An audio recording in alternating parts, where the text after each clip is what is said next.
Hi friends, welcome to Kiran reviews YouTube channel. ముందుగా ఈ వీడియోకి లైక్ చేయండి. కళ్ళు తిరిగి పడిపోయిన ఆనంది గురించి డాక్టర్ ద్వారా గుండె పగిలే నిజం తెలుసుకున్న ఆదిత్య, జీవన చెంప పగలగొట్టిన సునంద. ఈ వీడియో గనక నచ్చినట్టయితే తప్పకుండా ఒక్క లైక్ చేయండి. మీరిచ్చే ఒక్క లైక్ మా ఛానల్కి ఎంతో మోటివేషన్గా ఉంటుంది. కుట్టిని రమ్మన్నది నేను పిలిస్తేనే తను వచ్చింది అంటూ జ్యోతి అయితే అందరి ముందు అయితే నిజాన్ని బయటపెడుతుంది. ఏంటి కుట్టి, నువ్వు నేను పిలిస్తే వచ్చినప్పుడు ఎందుకు అందరూ అన్ని మాటలు అంటుంటే భయపడుతున్నావు నిజం చెప్పడానికి? అంటే నేను పిలిచానని చెప్తే మీ సూర్యబాబు ఏదైనా అంటాడు, మా ఇద్దరి మధ్య మళ్లీ దూరం పెరుగుతుందని ఆలోచించావా? మీ సూర్యబాబు నాతో ఎప్పుడో చెప్పారు. ఏంటండి, మీరే కదా అన్నారు, మాట్లాడరే? మిమ్మల్ని కాపాడిన వాళ్లకి థ్యాంక్స్ అయినా చెప్పాలి. వాళ్ళెవరో చెప్పు జ్యోతి అని ఎన్నోసార్లు అడిగారు కదా, మరి ఇప్పుడెందుకు మాట్లాడరు? మిమ్మల్ని కాపాడింది కుట్టి అని మీకు తెలుసు కదా అంటూ అనంగానే, అవును, నువ్వు లోపలికిరా, నువ్వు వెళ్ళిపోవడానికి వీలులేదు కుట్టి. ఈరోజు నేను ఇలా ప్రాణాలతో ఇక్కడ ఉన్నానంటే అది నీ కారణంగానే. అలాంటి నువ్వు వెళ్ళిపోవడానికి వీలులేదు అంటూ సూర్య అయితే చెప్పంగానే ఆ మాటకి జీవనైతే ఒక్కసారిగా షాకే చూస్తూ ఉంటుంది. అప్పుడే చైతన్య అయితే, అది అత్తయ్య మామయ్య, అంటే మీరు ప్రతి విషయంలో కూడా ఎంతో ఉన్నతంగా ఆలోచిస్తారు. మిమ్మల్ని చూస్తూ ఉంటే నాకు చాలా గర్వంగా అనిపిస్తుంది, నేను మీ అల్లుడిని అని చెప్పుకోవడానికి. కాకపోతే ఇక్కడ ఒక మైనస్ పాయింట్ ఏంటి అంటే, మీరింత ఉన్నతంగా ఆలోచిస్తారు కదా, మీ కడుపున ఇలాంటి జీవన ఎలా పుట్టిందో నాకు అర్థం కావడం లేదు. ఏంటి జీవన, ఏ కోసాన్ని చూసినా వాళ్లకి నీకు ఎలాంటి పోలికలు కనిపించడం లేదు. నాకు కూడా అదే చాలా అనుమానంగా ఉంది. నిజంగా నువ్వు వాళ్లకన్న కూతురువేనా? ఎక్కడన్నా దొరికితే పెంచుకున్నారా అంటూ ఇక చైతన్య అంటూ ఉండగా, ఇక చాలు చేతూ, నీకు ఎటకారానికి అద్దుపద్దు ఉండదు అంటూ జీవనైతే కోపంగా వెళ్ళిపోతుంది. అప్పుడే ఇక అదేఖ్య అయితే వస్తుంది. చెప్పాను కదా జీవన, నువ్వు ఏ ప్లాన్ చేసినా అది శుద్ధ వేస్టే. ఎందుకంటే ఆనంది విషయంలో నువ్వు ఎలాంటి నిర్ణయం తీసుకున్నా ఆనంది అది తిప్పికొడుతుంది. నేను చెప్పాను కదా, తన తెలివితేటల ముందు మన తెలివితేటలు ఎందుకు పనికిరావు. అన్ని విషయాల్లో కూడా తను ముందు జాగ్రత్తగానే ఉంటుంది. ఇప్పుడు నీ తల్లి తండ్రిని తన వైపు తిప్పుకుంది. రేప్పొద్దున ఖచ్చితంగా ఆదిత్యాని, సునంద ఆంటీని, అందరినీ కూడా తనని అర్థం చేసుకునేలా చేసుకుంటుంది. మళ్లీ ఆ ఇంట్లో అడుగు పెడుతుంది. ఇది మాత్రం కన్ఫర్మ్. నేను నిన్ను నమ్ముకోవడం కూడా శుద్ర వేస్ట్ అంటూ అనేక అయితే కోపంగా చెప్పి వెళ్ళిపోతుంది. ఇదేంటి గ్రాని, ఇదెలా తయారైంది అంటూ అడుగుతూ ఉంటుంది జీవన. అది చెప్పిన దాంట్లో నిజముంది కదే, మనం ఇంతగా ప్లాన్ చేశాము, కాని ఆనందిని ఓడించలేకపోయాము. అది చాలా తెలివైంది. మనం ఎలాంటి ప్లాన్ చేసినా అది తిప్పికొడుతుంది అంటూ ఇందుమతి అయితే చెప్తూ ఉంటుంది. సరే, ఈసారి చూద్దాము ఎలా తిప్పికొడుతుందో. ఖచ్చితంగా ఏదోటి ప్లాన్ చేసి ఈ ఫంక్షన్లోనే తనకి అవమానం జరిగేలా చేస్తాను.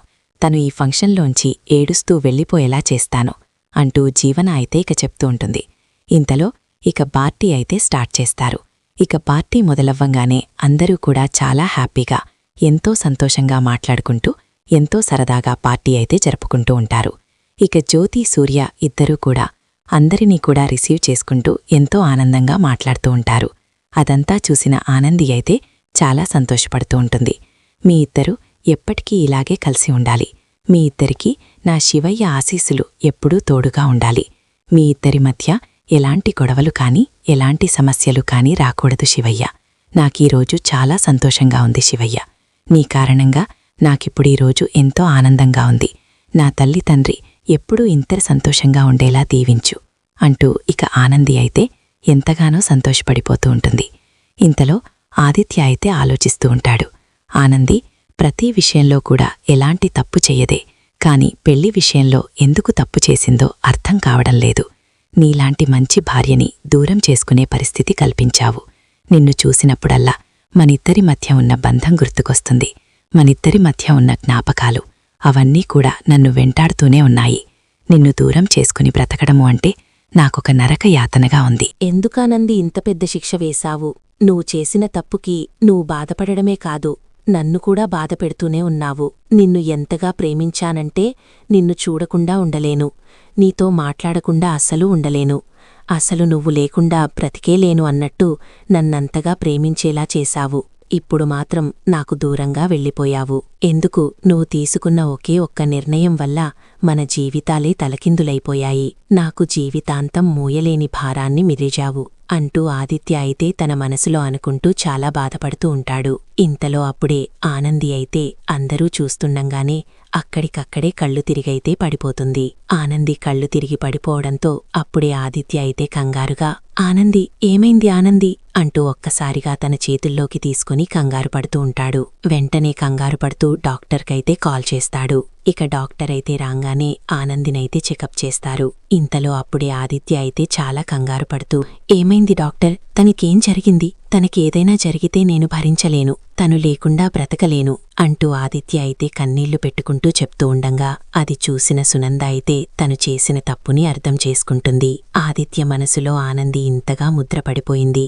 ఆనందిని ఇంతగా ప్రేమిస్తున్నాడు. అలాంటప్పుడు నేనిప్పుడు తనని వేరే పెళ్లి చేసుకోమంటే ఎలా చేసుకుంటాడు అంటూ ఆలోచిస్తూ ఉంటుంది సునంద అయితే. అప్పుడే డాక్టర్ అయితే, మీరు కంగారు పడవలసిన అవసరం లేదండి, తనకెలాంటి ప్రమాదం జరగలేదు, తను తల్లి కాబోతోంది అంటూ డాక్టర్ అయితే చెప్పంగానే ఆ మాటకి ఇక ఎంతగానో సంతోషపడిపోతూ ఉంటాడు ఆదిత్య అయితే. అందరూ కూడా ఆదిత్యకైతే కంగ్రాట్స్ అయితే చెప్తూ ఉంటారు. ఇంతలో ఇక సునంద అయితే ఆలోచిస్తూ ఉంటుంది, ఇప్పుడు తను తల్లి కాబోతోంది, ఇప్పుడు తనని ఇంటికి తీసుకురావద్దు, తనని వదిలేసి మళ్లీ పెళ్లి చేసుకోమంటే నా కొడుకు నన్ను ఒక చీడపురుగుని చూసినట్టు చూస్తాడు. ఇక నేను తన విషయంలో ఎలాంటి నిర్ణయం తీసుకోవాలో అర్థం కావడం లేదు అంటూ సునంద అయితే ఆలోచిస్తూ ఉంటుంది. అప్పుడే ఇక జీవన అయితే సునంద దగ్గరికొచ్చి, అత్తయ్యగారు, ఆనంది ప్రెగ్నెంట్ అయ్యిందని చెప్తున్నారు. బావగారు గనక ఇప్పుడు తనని ఇంటికి తీసుకువస్తారేమో, తీసుకురావడానికి వీలు లేదని చెప్పండి, లేకపోతే మళ్ళీ ఈ వంకతో ఇంట్లో అడుగుపెట్టాలని చూస్తుంది అంటూ జీవన ఆనంగానే అప్పుడే సునంద అయితే జీవన చెంప పగలగొడుతుంది. తన ఇంట్లో అడుగుపెడితే నీకు నష్టమేంటి? నువ్వు చేసినవన్నీ బయటపడిపోతాయని అనుకుంటున్నావా? నువ్వు చేసిన పని మొత్తం నాకు తెలుసు. ఆనందిని అందరి ముందు అవమానం పడేలా చేశావు. ఇప్పుడే ఇలా చేశావు అంటే పెళ్లి విషయంలో కూడా నువ్వే ఏదో తప్పు చేసి ఉంటావని నాకర్థమవుతుంది. ఆనంది మంచితనం తెలిసి కూడా నేనే పొరపాటుగా అర్థం చేసుకున్నానని నాకర్థమవుతుంది అంటూ సునందైతే జీవనకి ఊహించని షాక్ అయితే ఇస్తుంది. ఈ వీడియో గనక నచ్చినట్లయితే తప్పకుండా ఒక్క లైక్ చేయండి. మా ఛానల్ని సబ్స్క్రైబ్ చేసుకుని పక్కనే ఉన్న గంట సింబల్పై ఆల్ అని క్లిక్ చేయండి. అప్పుడే మేము పెట్టే ప్రతి వీడియో మీరు మిస్ కాకుండా చూసేయవచ్చు.